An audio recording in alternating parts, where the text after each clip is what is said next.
अंगद को भेजा, काज हमार तासु हित होई, रिपुसा न करो बतक ही सोई। अंगद गए और अंगद की भी बात मानी नहीं गई। अंगद से रावण बात कर रहा है, बोले तुम्हारी सेना में कौन है?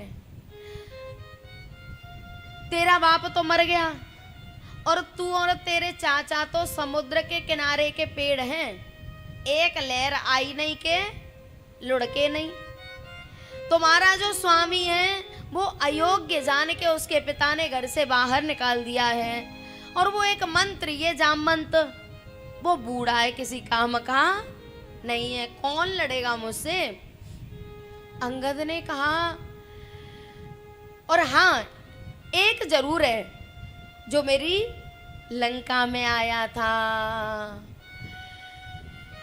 वो जरूर बंदर है, बाकी तो सब वैसे ही है। बोले जिसने मेरी लंका में आग लगाई।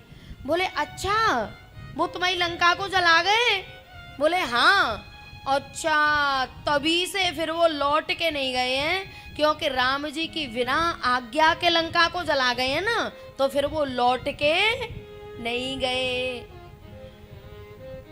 अंगद ने कहा, बोले तुम्हारी लंका में यदि मेरे पैर को कोई जमीन से हटा दे तो मैं सीता मैया को हार गया और मेरे प्रभु लौट जाएंगे।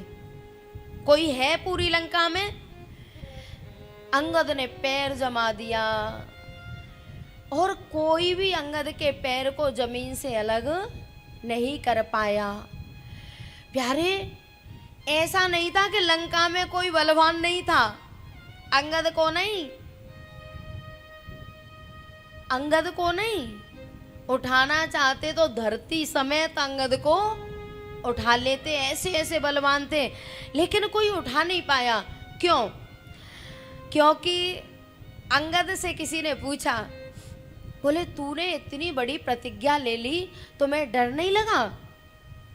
अगर कोई तुम्हारे पैर को उठा देता तो क्या वास्तव में तुम सीता जी को यहीं छोड़ जाते?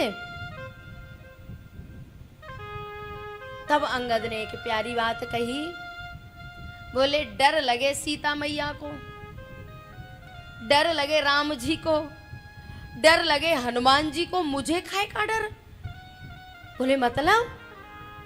बोले मैंने राम और सीता जी का नाम लेके पैर रखा था। अगर राम जी को अपनी प्रिया को वापस लाना था तो वो मेरे पैर की रक्षा करेंगे, मेरे पैर को जमीन से उठने ही नहीं देंगे। बोले सीता मैया को काहे का डर लगे? बोले सीता मैया को अगर आजीवन लंका में रहना था तो मेरे पैर को हट जाने देती।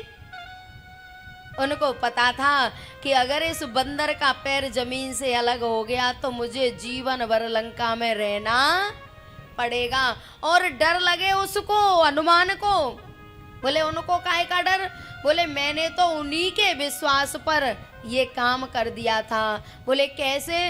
बोले जिसके नाम से पत्थर पहाड़ के पहाड़ समुद्र में तैर रहे हैं तो मेरा पैर कैसे जमीन से हट जाता? मैंने तो उन्हीं का नाम लेके रख दिया था कि जो होगी सो देखी जाएगी।